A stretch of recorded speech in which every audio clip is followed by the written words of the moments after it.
te plaît, mets un pouce bleu. Si ça te plaît vraiment, abonne-toi, clique sur la petite cloche. Et si ça te plaît vraiment, partage partout ce que tu peux. Merci. Salut tout le monde, bienvenue dans ce nouvel épisode consacré à la Tesla Model 3 et à sa capacité de traction. Depuis l'invention du moteur électrique, celui-ci a toujours été mis à contribution pour déplacer des choses. Monté sur un véhicule, ce mode de propulsion a multiplié les capacités de traction des trains, des résines minières ou de véhicules spécifiques comme les véhicules touristiques. Pourquoi la voiture électrique devrait-elle être privée de cette capacité ? C'est ce que s'est dit Elon Musk lorsqu'il a présenté le Model X. Le SUV de la marque était en effet le premier véhicule électrique grand public à avoir une capacité de traction. Les véhicules jusqu'alors vendus par Tesla ne disposaient pas de cette capacité, mais un SUV se devait d'avoir une bonne capacité à tracter. Lorsque le Model 3 est sorti, tout le monde s'est dit que la capacité à tracter serait réservée à la définition SUV de l'auto, le Model Y. C'est en avril 2019 qu'Elon Musk a surpris tout le monde en intégrant cet accessoire dans sa berline de grande série. Beaucoup de clients se sont rués sur cette option et on commence à voir certains Américains, voire des Européens, présenter des vidéos de Model 3 attelés. J'ai eu l'immense bonheur de rencontrer un propriétaire de Model 3 équipé d'un attelage. Il vient de prendre possession d'une caravane compacte et nous a gentiment proposé de nous présenter son attelage unique sur le YouTube français. La caravane Hero Camper de Phil se comporte très bien.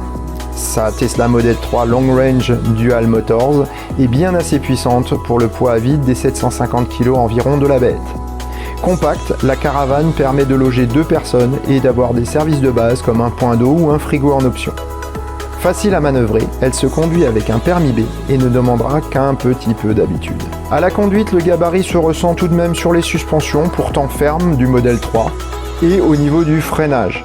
Le logiciel de contrôle du mode remorquage permet de réduire le lacet et de contrôler parfaitement et automatiquement les mouvements de la caravane. Comme quoi les programmeurs de Tesla savent faire autre chose que des coussins péteurs. Toutefois, le mode remorquage coupera la fonction de contrôle du volant auto-steer, du moins sur la voiture de Phil équipée de l'autopilote basique.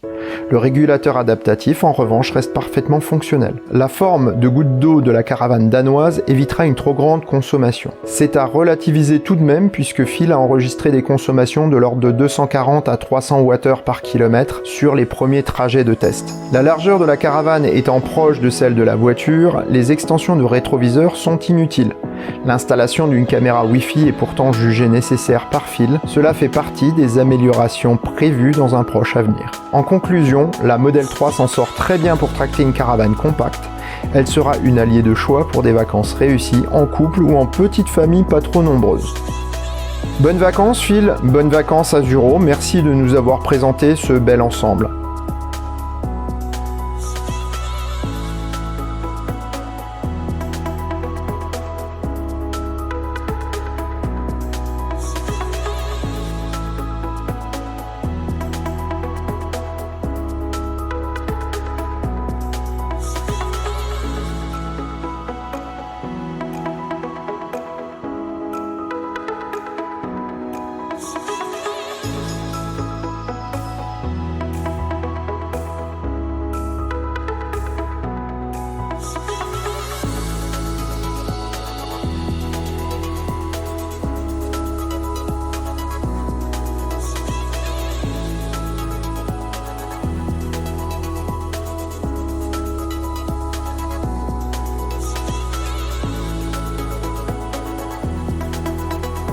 Merci d'avoir suivi cet épisode et à bientôt dans le choucroute garage. Ciao!